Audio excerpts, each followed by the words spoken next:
باپ رو کیوں نہیں سکتا؟ باپ اپنے آنسو کیوں نہیں دکھا سکتا؟ باپ اپنی تکلیف، اپنا درد کیوں نہیں بتاتا؟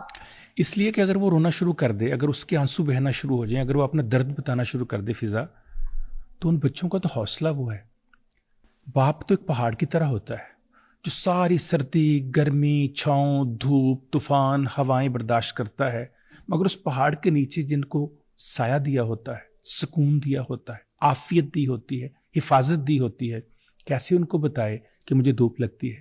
کیسے ان کو بتائے کہ میرے پاؤں کے تلووں میں گرمی لگ رہی ہے؟ کیسے ان کو بتائے کہ مجھے ریت چبھتی ہے؟ کیسے ان کو بتائے کہ جن قدموں پہ چل کر میں روزانہ کام پر جاتا ہوں وہ کانچ کے ٹکڑوں کے اوپر رکھ کے قدم جاتا ہوں؟ وہ اس لیے نہیں بتا پاتا، وہ اس لیے نہیں رو پاتا، وہ اس لیے سنجیدہ رہتا ہے، وہ اس لیے طاقتور رہتا ہے کہ اس کے بچے اس کا حوصلہ ہیں، اس کی وائف اس کو دیکھ رہی ہے، اس کا گھر اس کو دیکھ رہا ہے، وہ ایک سائبان کی طرح ہے. پھر آپ نے کہا وہ بتا کے کس کو بتائے؟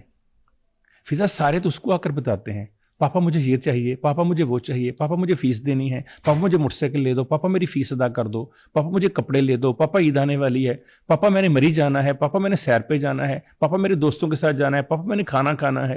وائف بھی اسی کو کہتی ہے فلاں فوتگی پہ جانا ہے، فلاں شادی پہ جانا ہے، فلاں عزیزوں کے گھر جانا ہے، فلاں نے ہمارے گھر آنا ہے.